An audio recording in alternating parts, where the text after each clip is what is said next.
Really excited to introduce you to our next speaker. Mang is the oversees the youth ministry at the Adelaide Chin Christian Church, which is our largest church in our movement, made up of people who've come from the Chin state of Myanmar, and so we've really enjoyed journeying with them, and we've loved getting to know Mang a little bit. He's someone who says he's really passionate about continuing to learn and grow, and so we're really excited that he was willing to take a chance on us and come and share with us. So please make him feel very welcome and affirmed as he comes out.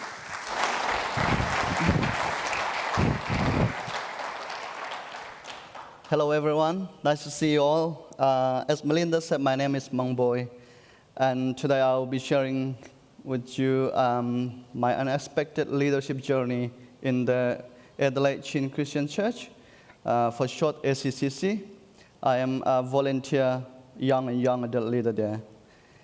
And I'm currently working in the suicide prevention program at Anglican. That's a part of something I do outside of church. So when I came to Australia, I was about 16. And I was very young. That's when I joined the youth group between 17 to 18. When I joined the youth group, there was only about 15 young and young adults there. And I was the youngest one.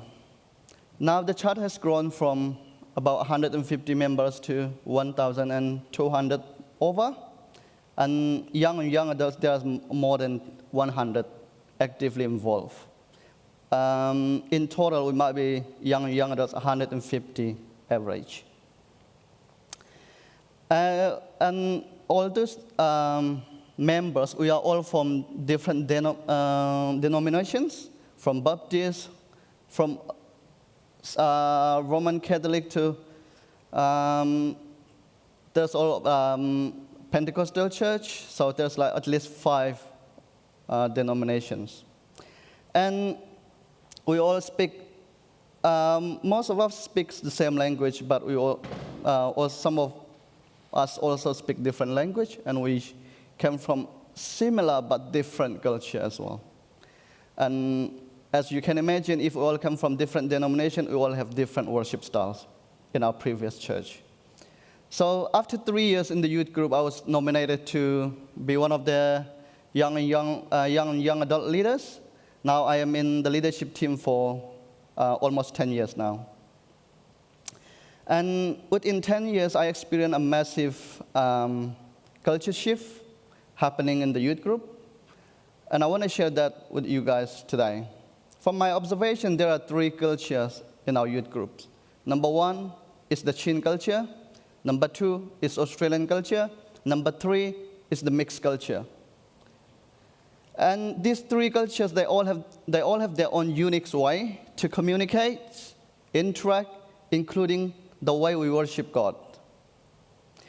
In my culture, if you put your arm across like this, that is a way of respect for us. But that's the opposite in Australia. If you put your hand like this, it means something. And we use this to show respect to, especially when we talk to our elders, pastor, teachers. So that's where I come from. And also calling someone else in their name, their first name, is very offensive. And I'm still uncomfortable to call someone, especially if that person is like my parent age. So I'm still learning it, but sometimes I feel awkward to call them in their names. So from this, experiencing these 3 different cultures, I learned that God can work in every culture. As long as we also understand that God never changes, but people and the context does. For example, if I give you an example, if we look in the Old Testament, the New Testament, and us, how we worship is different, although we worship the same God. For example, I don't believe that in the Old Testament, I don't think that we have praise and worship that we have today, right? Even in the New Testament, I don't think that we have like drum, keyboards, and whatever. But my point is, we all worship the same gods. God never changed, but the people and the context, we does. And if you come to my church, you will experience different worship styles. If I come to your church, that might be the case. And my point is, if we look only in the culture perspective, could mean many different things. Personally, I was born and raised in the first culture, which is the Chin culture, and I work Monday to Friday, 9 to 5, in the second culture, which is Australian culture, and I lead in the third culture, which is the mixed culture. That's a very interesting one. And I experienced all three cultures and see many changes happening across the cultures.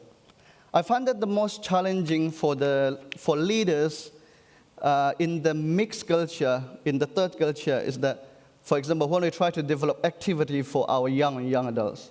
Because one activity can be very effective, but one at the same time could be very boring for some people. So we are in the leadership team, so we are working to change things a bit differently for young people, young adults. For example, we try a new program called Testimony Night.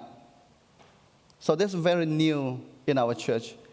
And three nominated young person, they can share testimony about 10 maximum minutes. We did it not long ago, and it was very, very effective. Many people even asked us to do more. And it was also a great opportunity for anyone, particularly our parents, to understand that how young adults, especially young people in the mixed culture, understand God and how they worship God. And today I want to leave with you one of my leadership values, which is expanding God's kingdom in me so that I can accept more people as God accepts them.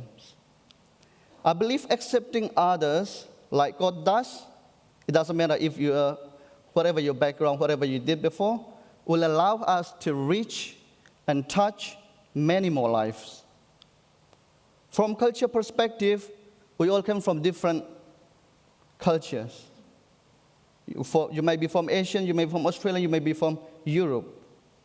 But from God's perspective, we are all one. And we are all His loved ones. I just want to repeat that again. From culture perspective, we are all different. But from God's perspective, we are all one, and we are all His loved ones. Thank you for listening. Thank you, Mang.